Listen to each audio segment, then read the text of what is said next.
I often come across so many portfolios wherein there are so many schemes that are available in that particular investments. Why does that happen so?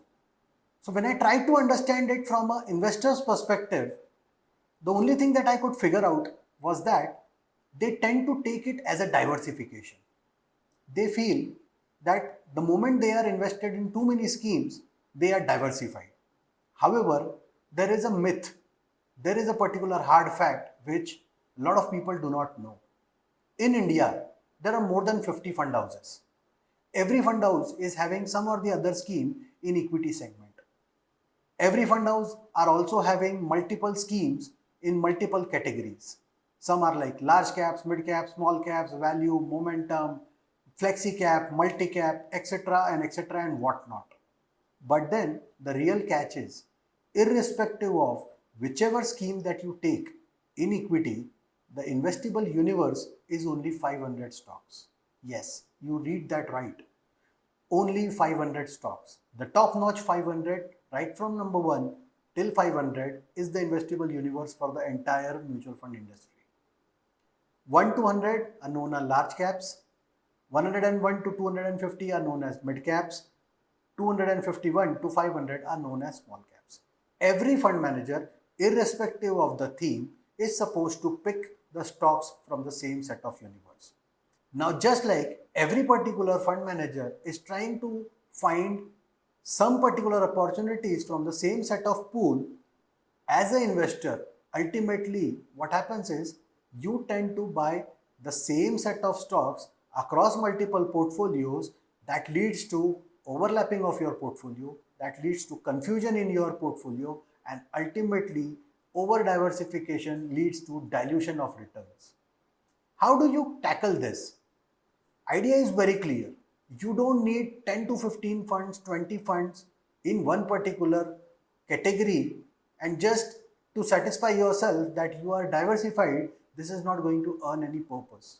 The idea is, if the entire universe is of 500 stocks, it's better, depending upon your objectives, just select the schemes that are representing that particular category which suits your goal. Example, if you have a horizon of say 3 years plus 5 years, you can select large cap funds. If at all the horizon is for more than 5 years, then definitely you can think of a flexi cap or a multi cap kind of approach. And if at all your horizon is of 10 years plus, then only you should look at sectoral, thematics, or maybe a small cap funds. A simple strategy, a simple approach will definitely reduce the clutter in your portfolio. That will bring a lot of peace of mind. Taxation implications will be minimized because you will not have to sell anything and everything every now and then and try to adjust your portfolio according to your objectives. Third, and the most important thing is, don't buy anything and everything that is coming right in front of you. Because whenever a new fund is particularly launched, it is actually a trap. Example, there would have been a particular fund house which would have launched a particular banking and financial services fund. First, if at all it suits your objective, your primary task is to find out other banking and financial services fund which is already prevalent in the industry from last 10-15 odd years. So why would you not give the preference to that existing fund rather than the new fund? As per the SEBI categorization, every fund is having an expense ratio that is linked to the size of that particular fund. Bigger the size, lesser the expense ratio.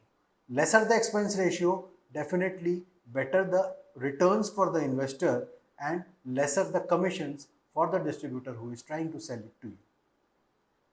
Simple steps, simple formula, just try to keep that in balance and definitely you won't feel like that you are having multiple things in your same portfolio. The idea is to diversify, but then over diversification is harmful to your health and to your wealth.